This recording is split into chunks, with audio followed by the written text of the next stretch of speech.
తర్వాత మీరు ఇప్పుడు 80 ఏళ్ళు దాటిపోయినాయి. 1940లో మీరు జన్మించారనుకుంటాను. ఇప్పుడు 82 ఏళ్ళు, 82. ఇప్పటికీ మీరంతో మీ జ్ఞాపక శక్తి అపారంగా ఉంది, కామన్ సెన్స్ ఉంది, సెన్స్ ఆఫ్ హ్యూమర్ ఉంది, ఏకాగ్రత ఉంది, పట్టుదల ఉంది. శారీరకంగాను మానసికంగాను చాలా స్ట్రాంగ్గా ఉన్నారు, చాలా చాలా యాక్టివ్గా ఉన్నారు, యంగ్గా ఉన్నారు. ఈ ఫిట్నెస్ మంత్రం ఏంటి సార్? మంత్రం ఏమిటంటే ఒరిజినల్ ఫస్ట్గా చెప్పాలంటే ముందు మా ఫ్యామిలీ జీన్స్ అండి. మా family genes very good jeans. మా తల్లిదండ్రులు మా నాన్నగారు 96 ఏళ్ళు బతికారండి. ఆయన ఆఖరి సంవత్సరం వరకు కూడా అలా శుభ్రంగా నడిచేస్తూ ఉండేవారు. రోజు పొద్దున్నే గంట సేపు ఆయన నడిచేసేవారు. ఒకసారి తూలు వస్తుందని చెప్పి మేము మన అమెరికా నుంచి వస్తా ఒక 4 చక్రాల బండి లాంటిది, అదే చిన్నపిల్లల ఆట బొమ్మ, చిన్నపిల్లలని తీసేది ఆ బండి లాంటిది అది కొన్నాం. అదే దాంట్లో అడ్వాంటేజ్ ఏంటంటే ఎక్కడ కావాలంటే అక్కడ ఆఫ్ చేసి దాంట్లో కూర్చోవచ్చు. అది కూడా ఉంది అవకాశం. వాటర్ బాటిల్ అయిన పెట్టుకోవడానికి టూల్ లాగానే కంట్రోల్ చేస్తుంది, కూర్చోవచ్చు. సో అది తెచ్చిన తర్వాత కొన్నాళ్ళకి దాంతో చేశారు. కానీ అదర్వైజ్ ఆ లాస్ట్ దాకా కూడా ఆయన రోజు నడిచేవారు. ఆయన 96 ఏళ్ళు బతికారు. ఇక మా అమ్మగారు రోజు బయటికి వెళ్ళి వాకింగ్కి వెళ్ళేవారు కదా, కానీ ఆ ఇంట్లో పెద్ద కారిడార్ ఉండేది. ఈ కారిడార్లో ఇటు ఆవిడ గంట సేపు నడిచేవారు. సో ఆవిడకు దాదాపు 100 ఏళ్ళు జీవించారు. 100 ఏళ్ళు, 101వ సంవత్సరం రాబోతుండగా పోయారు. ఒక నెల రోజుల్లో 101వ సంవత్సరం వస్తుంది అనుకున్న టైంలో శత జయంతి చేసుకుంది. సో అందుకని ఆ జీన్స్ నెంబర్ 1 జీన్స్. నెంబర్ 2 మన క్రమశిక్షణ. అంటే నేను సినిమా ఇండస్ట్రీకి వచ్చేటప్పుడే అప్పటికే నాకు పెళ్ళయింది, 2 పిల్లలు కూడా. అప్పుడు ఒకటే అనుకున్నా, మనం ఈ టైంలో వెళ్ళి సినిమా ఇండస్ట్రీకి వెళ్ళి అక్కడ ఉన్న ఆకర్షణలు కనుక మనం బలైపోయామంటే నా భార్య పిల్లలు ఏమైపోవాలి? రేపు పొద్దున్న నా గురించి వాళ్ళు ఇదిగో ఈయన చేసుకోబట్టి మనందరం కూడా ఈయన కష్టాలు పడతామని అనుకోకూడదు కదా అని చెప్పి నాకు నేనే కొన్ని రెస్ట్రిక్షన్స్ పెట్టుకున్నానండి. అంటే కొన్ని క్రమశిక్షణ ఇవి అతిక్రమించకూడదు. అంటే మీ మదర్కి ఏమైనా మాట ఇచ్చారా? ఎవరికి మాట ఎవరు ఇది నన్ను అడగల, ఎవరికి నేను చెప్పకుండా నాకు నేనే పెట్టుకున్నాను. ఇది ఇండస్ట్రీలో ఉన్నంత వరకు తాగకూడదు, ఇండస్ట్రీలో ఉన్నంత వరకు జోదవాటం కానీ రేసులాటం కానీ వెళ్ళకూడదు, వ్యభిచారం చేయకూడదు, క్రమశిక్షణతో ఉండాలి. ఇదేని నాకు నేనే స్వయంగా పెట్టుకున్నాను. అది పాటిస్తూ వచ్చాను. తర్వాత మా వాళ్ళకి కూడా తెలిసిందనుకోండి, అలా అది ఉన్నాం. తర్వాత ఏమో మా ఆవిడ నాకు పెట్టే ఆహారం ఉదయం బ్రేక్ఫాస్ట్ దగ్గర నుంచి నైట్ ఫుడ్ దాకా ఏది తినాలి, ఏది ఆరోగ్యవంతమైంది, అది కూడా ఎంత తినాలి అంతే పెడతాను. ఆవిడ డైటీషియన్ నిజంగా నాకు పర్సనల్ డైటీషియన్ అనమాట ఆవిడ. అవన్నీ పెట్టమనగా మిగతా ఆహారం, ఆరోగ్యకరమైన ఆహారం అవన్నీ తింటాం. మనగా ఈ ఫాస్ట్ ఫుడ్స్ తింటాం అయ్యి. అసలు మీకు ఇష్టమైన ఆహారం ఏంటి సార్? ఆవిడ నేను వంట. అది సరే, పదార్థాలు అంటే మీ అమ్మ వంట కూడా ఇష్టమే ఉంటుంది. అమ్మ వంట ముందు చెప్పుకోవాలి కదా, ముందు అమ్మ వంటే చెప్పుకోవాలి, తర్వాత కదా ఆవిడ అదే అంటాను. అంటే మా ఇంట్లో అక్కడ మా అమ్మ వంటలో కానీ ఇక్కడ మా ఆవిడ వంటలో కానీ ప్రతిరోజు ఆకుకూర అనేది కంపల్సరీ అండి. పప్పును ఆకుకూర, పప్పు చుక్కూర, పప్పు తోటకూర, ఆకుకూర కంపల్సరీ. ఫస్ట్ ఆకుకూరతోనే స్టార్ట్ చేస్తాం. మీ ఆరోగ్య రహస్యంలో అది కూడా ఒకటి ఉంది, ఆకుకూర. ఆకుకూరలు పప్పు మామిడికాయో, పప్పు దోసకాయో, ఎట్లా ఏదో ఒకటి. పప్పుకూర మాత్రం ముందు పప్పుకూర ఒకటి ఉంటుంది కంపల్సరీగా. తర్వాత బోరు కొట్టలేదు, అది బోరు కొట్టలేదా రోజు ఆకుకూర ఏదో ఆకుకూర ఏంటని? లేదు, అసలు బోర్ అనిపించలేదండి. అవే అసలు బాగా ఎంజాయ్ చేస్తుంది ఏంటండి ఆకుకూరలు. అది గోంగూర అయినా, తోటకూర అయినా, పాలకూర అయినా, బచ్చల గోంగూర కానీ, పప్పు చుక్కూర కానీ రోజు పెట్టినా తింటా. రోజు అదే కూర పెట్టి, ఒకే కూర పెట్టి, అలాగే పప్పు మామిడికాయ రోజు పెట్టినా తింటా.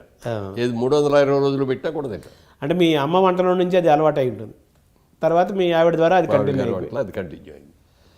ఆ తర్వాత మీరు ఈ ఆహార నియమాలు మీ తల్లి దగ్గర నుంచి మీ ఆవిడ చేసే డైటీషియన్ లాగా ఆవిడ ఆలోచించి ఏది తింటే బాగుంటుంది, ఏది తినకూడదు, ఏది తినాలి, సరే మీరు స్వయంగా ఏమి నిర్ణయించుకోలేదా? లేదు, వాళ్ళు చెప్పినవి నాకు అంగీకారం అయింది. అయితే మేము కూడా, నేను నాన్ వెజిటేరియన్స్ అయినా కూడా ఎక్కువగా వెజిటేరియన్ లైక్ చేసేవాళ్ళం. మేము వీక్లీ వన్స్ ఆర్ ట్వైస్ మాత్రం నాన్ వెజిటేరియన్ ఫుడ్ ఫ్యామిలీ అంతా. సో మీరు ఫ్యామిలీ అంటే మిగిలిన తింటారు, అది పిల్లలు ఉంటారు. బట్ మాకు మాత్రం నేను వారానికి ఒక 2 రోజులు కానీ ఒక రోజు కానీ. సో మీ ఫిట్నెస్లో మీ శారీరక వ్యాయామం యోగా అటువంటివి ఏమైనా చేస్తారా? అవన్నీ డెఫినెట్గా చేస్తానండి. అంటే వ్యాయామం చేసేవాడిని కాదు కానండి, యోగా చేసేవాడిని. మార్నింగ్ వాక్ మాత్రం కంపల్సరిగా, ఎక్కడికి వెళ్ళినా కూడా వాకింగ్ అనేది కంపల్సరీగా మార్నింగ్ 1 అవర్. అంటే ఏ వయసు నుంచి చేస్తున్నారు, ఎన్నేళ్ళ నుంచి చేస్తున్నారు? అది నేను అంటే సినిమాల్లోకి రాకముందు నుంచి బెజవాళ్ళ బిజినెస్ పెట్టిన టైంకి, దానికి కూడా ఏంటంటే ఫస్ట్ టైము నాకు పెళ్ళి అయిన తర్వాత, పెళ్ళి అవ్వగానే ఇన్సూరెన్స్ చేయించారు. చేసాం, అయిపోయింది. తర్వాత 1 ఇయర్ తర్వాత అమ్మాయి ప్రెగ్నెంట్గా ఉంది, పిల్లలు పడుతున్నారు, ఇంకొంత అమౌంట్కి మళ్ళీ ఇన్సూరెన్స్ చేస్తే బెటర్ కదా. అప్పుడు లైఫ్ ఇన్సూరెన్స్లో మనకి అంతకంటే వేరే ఏం లేదు, ఒకటే ఇన్సూరెన్స్. ఆ లైఫ్ ఇన్సూరెన్స్కి మళ్ళీ చేయించారు. ఎల్ఐసి మళ్ళీ చేసినప్పుడు సేమ్ అతనే చేశాడు ఏజెంటు. చేసి, సార్ ఈ 1 ఇయర్లో మీరు కొంచెం లావ్ అయ్యారు సార్, 4 గంటలు కైవారం. సినిమాలోకి వెళ్ళాలి మీరు అప్పటికేం లేదు, బిజినెస్లోనే ఉన్నా. ఈ కైవారం కూడా పెరిగింది. మీరు ఇలా కనుక సంవత్సరానికి 4 కేజీల 10 కేజీలు పెరిగారు. అప్పుడు ఇంత పెరుగుతున్నారు, ఇంత పెరిగితే మాత్రం రాజుబోయే రోజు మీకు ప్రమాదం అవుద్దండి, కంట్రోల్ చేసుకోండి అని సలహా ఇచ్చాడు. ఆ సలహాని 100కి 100 పాటించాను. అప్పటి నుంచి రాత్రిపూట రైస్ మానేసేసి పుల్కా. అప్పుడే అంటే అప్పుడు మీరు 30లో ఉంటారు అంతేనా? అంతే, 30లో కూడా 30లో కూడా లేనప్పుడు 20లో ఉంటారు. 25, 26, 5లో అప్పుడే రైస్ నుంచి పుల్కాకి షిఫ్ట్ అయ్యారు. పుల్కాకి షిఫ్ట్ అయ్యారు. అంటే ఈ కంట్రోల్ చేయాలి శరీరాన్ని. అవి కూడా ఎన్ని పడితే తినాం, 2 తినేవాడిని. అదే 2 పుల్కాలు విత్ కర్రీస్. సార్, మీ ఆరోగ్య రహస్యము, మీ ఫిట్నెస్, మీ ఇంత యంగ్గా ఉంటారని దాని గురించి మాట్లాడుకుంటున్నాం మనం. అందులో ఇందాక ఆహారం గురించి మాట్లాడుకున్నాము, చెప్పారు మీరు విశేషాలు. అలాగే వ్యాయామం, యోగా ఇవి కూడా మీరు రెగ్యులర్గా చేస్తారా, ఎలాగా? రెగ్యులర్గా యోగా చేస్తానండి. తర్వాత రెగ్యులర్గా వాకింగ్ చేస్తాను. ఈ 2 కంపల్సరీగా చేస్తాను. దాదాపు 50 ఏళ్ళ నుంచి చేస్తున్నారా? ఇప్పటికీ చేస్తున్నారా? అంటే సినిమాలకు వచ్చే ఇప్పుడు 50 ఏళ్ళు అయింది. నేను విజయవాడ బిజినెస్ చేసే రోజుల నుంచి చేస్తాను. 50 ఏళ్ళు దాటిపోయింది. 60 ఏళ్ళు దాటింది. ఇప్పటికీ చేస్తున్నారా? ఇప్పటికీ చేస్తాను. ఇప్పటికీ రోజు యోగా టీచర్ వస్తారండి, నేను 1 గంటన్నర సేపు చేయిస్తారు ఆయన. అంటే రోజు వస్తారు, ఆల్టర్నేట్ డే ఆయన చేస్తారు. ఆయన ప్రాణాయామం చేయిస్తారు. అన్నీ యోగా ఆసనాలు వేస్తారా? కొన్ని ఆసనాలు అయినా సార్, ప్రాణాయామం ఎక్కువ. ప్రాణాయామం లేకపోతే యోగా ఎక్సర్సైజ్లు అయినా ఉంటాయి, టిప్స్ అయ్యే తప్ప ఆసనాలు వేయటం అది లేదు. అంటే ఓవరాల్గా మీరు మీ ఆ రోజు ఎలా ప్రారంభమవుతుందంటే, 1 గంట సేపు దేవుడి పూజ, దైవభక్తి పూజ, ఆధ్యాత్మికంగా రోజు ప్రారంభమవుతుంది. 1 గంట దేవుడికి కేటాయిస్తాం. ముందు శారీరకంగా కేటాయిస్తాం దేవుడికి. తర్వాత కాదు ముందు శారీరక వాకింగ్కి వెళ్ళి ఫస్ట్ గంట వాకింగ్ అయిన తర్వాత కాఫీ తాగి న్యూస్ చూసి స్నానం చేసిన తర్వాత అప్పుడు పూజకి వస్తారు. అంటే వాకింగ్ తర్వాత ఇవి కూడా చేస్తున్నారు, కొంచెం ప్రాణాయామం అవన్నీ ముందే. అంటే వాకింగ్ ముందు కానీ వెనక్కి కానీ చేస్తాం, తర్వాతే చేస్తాం. అంతా 1 గంటన్నర పడుతుందా సార్? అదంతా పడుతుంది. మీ ప్రాణాయామం కానీ, చిన్నపాటి యోగా కానీ, వాకింగ్ కానీ 1 గంట, వాకింగ్ కానీ 2 గంటలు పడుతుంది. పడుతుంది, 2 hours పడుతుందండి. తర్వాత స్నానం చేసిన తర్వాత పూజ 1 hour. 1 hour, 3 గంటలు. అంటే మీ మీ మీ మెంటల్ ఫిట్నెస్, ఫిజికల్ ఫిట్నెస్ యొక్క రహస్యం అంతా ఇదే. అంతే కదా మరి, శరీరాన్ని మనసును కంట్రోల్ చేసుకోవటం. సార్, తర్వాత మీకు ఇష్టమైన వాటిలో దైవం ఉంది, అలాగే మీకు సినిమా కూడా మీ జీవితంలో పెద్ద భాగం కదా దాన్ని? డెఫినెట్గా పెద్ద భాగం అండి. వాళ్ళ రోజుని ఇంత డెవలప్మెంట్ అయ్యామంటే డెఫినెట్గా సినిమా అండి. మీకు ఇష్టమైన సినిమా మొదలుపెట్టిన బిజినెస్గా మొదలు పెడితే ఎంత పెద్ద వాడిని అయ్యేవాడు నాకు తెలియదు, కానీ సినిమా అనే దానికి నాకు అన్ని రకాలుగా కూడా హెల్ప్ చేసింది. తర్వాత రియల్ ఎస్టేట్ వ్యాపారం దానికి సోహన్ బాబు గారు ఇచ్చిందని చాలాసార్లు చెప్పాను. అది ఆయన ఇచ్చినటువంటి ఆలోచనని. అది మరి వాళ్ళు రియల్ ఎస్టేట్ చేశానంటే ఇదంతా కూడా మరి సినిమా నుంచి వచ్చిందే కదా. డబ్బులు ఉన్న వాళ్ళు చాలా మంది ఉంటారు. ఈ సినిమా సెలబ్రిటీ కావడం వల్ల మీకుండే గుర్తింపు వేరు కదా, ఎక్కడికి వెళ్ళినా గుర్తుపెడతారు. అది సినిమా ద్వారా పొందారు. మీకు చిన్నప్పటి నుంచి సినిమాలంటే ఇష్టమా? సినిమాలంటే చాలా ఇష్టం. అందులో అక్కడనే నాగేశ్వరరావు గారు, సావిత్రి గారు ఉన్న సినిమా అంటే మరీ ఇష్టం. మీకు ఇష్టమైన సినిమాలు ఏంటి సార్? బాగా చిన్నప్పుడు బాగా ఎక్కువసార్లు చూసి? చాలా అంటే అట్లా చెప్పాలంటే చాలా ఉన్నాయి. నాగేశ్వరరావు గారి సినిమా ఏ సినిమా అయినా అట్లా ఫస్ట్ డే చూసేవాడిని. తర్వాత హిందీ సినిమాల్లో మాత్రం నాకు ఎక్కువసార్లు చూసింది మధుమతి అని బిమల్ రాయ్ గారు తీశారు.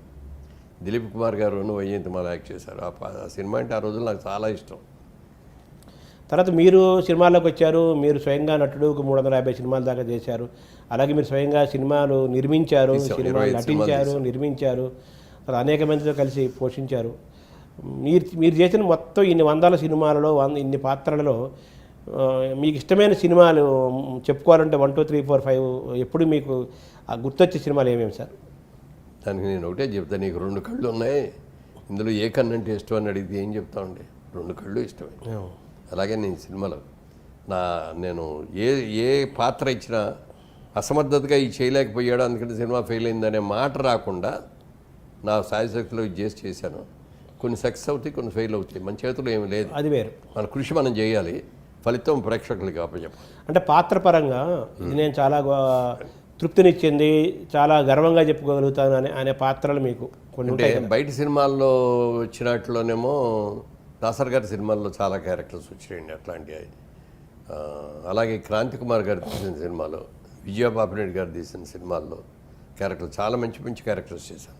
అలాగే మా ఓన్ ప్రొడక్షన్ పెట్టుకొని మేము చేసిన తర్వాత మొట్టమొదటి సినిమా వారాల అబ్బాయి. ఆ వారాల అబ్బాయి అప్పటికి నాకు అది 100 చిత్రం. అది చాలా సాటిస్ఫాక్షన్ ఇచ్చింది, బాగా కమర్షియల్ పెద్ద హిట్ అయింది. దాని తర్వాత అంత పెద్ద హిట్ ఇది అయింది పోతండి తిరుపతి నంది అవార్డు కూడా వచ్చింది కదా మీకు? సినిమాకి నంది బెస్ట్ పిక్చర్ అవార్డు వచ్చింది, నాకు బెస్ట్ యాక్టర్ అవార్డు వచ్చింది, 2 వచ్చింది. అంటే మీరు సినిమాలు కొంచెం ఆలస్యంగా కొంచెం మిగతా వాళ్ళతో పోల్చుకుంటే 30 34 అయితే లేట్ ఎంట్రీ అండి. అందుకని మనం ఉండేది మహా ఉంటే 10 ఏళ్ళు ఉంటాం, 15 ఏళ్ళు ఉంటాం, అంతకంటే ఉండలేము. అందుకని ఈ 10-15 ఏళ్లలో మనం బాగా కష్టపడి పనిచేసి ఎక్కువ సినిమాల్లో చేయాలని ఎక్కువ చేశాను సినిమాలు బాగా. మీరు అనుకున్నారు, అవకాశాలు కూడా అలా వచ్చినాయి. అది కూడా ఉండదు కదా. అంటే వచ్చిన అవకాశాన్ని దేన్ని కూడా నో కాదు అని అనకుండా ఒకసారి అనేవ్వండి, చేయలేకపోతున్నానండి, డేట్లు లేవండి అంటే, మీరు ఎందుకు సార్ మీరు మాకు ఒక 4 రోజులు 5 రోజులు ఇవ్వండి, ముందు మెయిన్ షెడ్యూల్ చేసేసుకుంటాం, ఆ తర్వాత మీరు ఎప్పుడు గ్యాప్లు ఇస్తే అప్పుడు అలా చేసుకుంటామండి అని. ఆ రోజులు కూడా వచ్చేసాయి. ఆ రోజులు కూడా వచ్చి తర్వాత సెకండ్ షిఫ్ట్ చేసేవాడిని, రోజు 2 షిఫ్ట్స్ చేసేవాడిని. మార్నింగ్ షిఫ్ట్ రెగ్యులర్ సినిమాలు చేసేవాడిని అండి, నైట్ షిఫ్ట్ ఇట్లా ఆగిపోయిన సినిమాలు. అంత బిజీ అయిపోయారు. మీ బ్లడ్ లోని గ్లూకోజ్ ని కంట్రోల్లో ఉంచుకుంటూ మీ శరీరంలో ఇన్సులిన్ సరైన పద్ధతిలో రిలీజ్ అవడానికి హెల్ప్ అయ్యే 12 రకాల ఆయుర్వేద గుణాలున్న బీ బెటర్ వారి ఆయుర్వేదిక్ టాబ్లెట్స్ ని వాడండి. మీ షుగర్ ని కంట్రోల్లో ఉంచుకోండి.